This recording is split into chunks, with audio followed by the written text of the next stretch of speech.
আসসালামু আলাইকুম ভিউয়ার্স, কেমন আছেন সবাই? আশা করি আল্লাহর রহমতে সবাই ভালোই আছেন। তো সবার বহুল প্রতীক্ষিত নবম পে স্কেল সুপারিশ জমা দিতে প্রধান উপদেষ্টা দপ্তরে গেছেন জাতীয় পে কমিশনের সদস্যরা। বিকেল 4:30টায় প্রধান উপদেষ্টা দপ্তরে যান তারা। তবে এখনো প্রধান উপদেষ্টার সঙ্গে কমিশনের বৈঠক চলছে বলে জানা গেছে।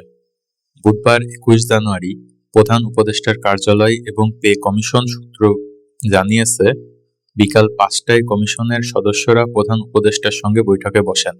সেখানে কমিশন পে স্কেলের সুপারিশে যাবতীয় বিষয়ের প্রধান উপদেষ্টাকে অবহিত করেছে।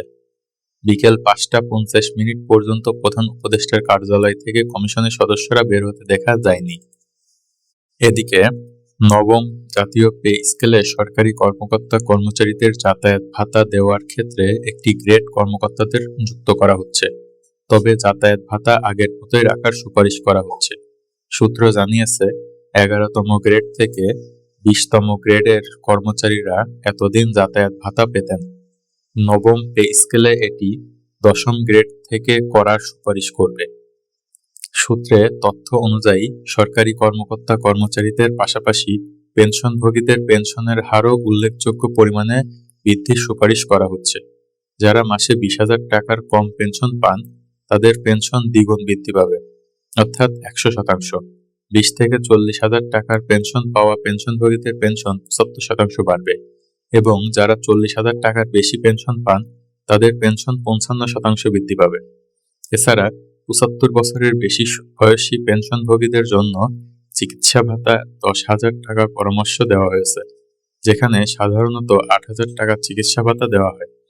55 বছরের কম বয়সীদের জন্য 5,000 টাকার চিকিৎসা ভাতা সুপারিশ করা হচ্ছে।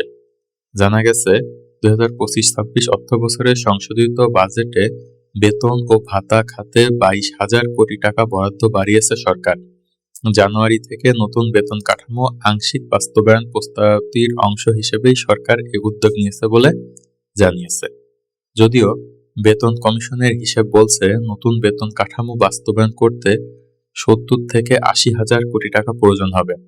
প্রস্তাবিত কাঠামোর নিচের দিকের কর্মকর্তাদের বেতন ও ভাতা বেশি বাড়ানোর সুপারিশ করা হয়েছে। জানুয়ারিতে আংশিক এবং জুলাই থেকে এটি পুরোপুরি কার্যকর হতে পারে। এজন্য 22,000 কোটি টাকা বরাদ্দ বাড়ানো হয়েছে। প্রসঙ্গত, গত বছরের 27 জুলাই সরকারি কর্মকর্তা কর্মচারীদের নতুন বেতন কাঠামো নির্ধারণের জন্য বেতন কমিশন গঠন করা হয়। এই কমিশনের প্রধান সাবেক অর্থ সচিব ও পল্লী কর্মসহায়ক ফাউন্ডেশনের বিকেএসএফ চেয়ারম্যান জাকির আহমেদ খান। তো আমরা বর্তমানে তাহলে নবম পে স্কেলের একদম দোরগোড়ায় দাঁড়িয়ে আছি। যে কোনো সময় প্রধান উপদেষ্টার মাধ্যমে সুখবরটি আসতে পারে। তো এই জন্য সবাই আমাদের চ্যানেলটি সাবস্ক্রাইব করে রাখবেন এবং পরবর্তী ভিডিও পেতে বেল আইকনে ক্লিক করে রাখবেন। ধন্যবাদ। আসসালামু আলাইকুম।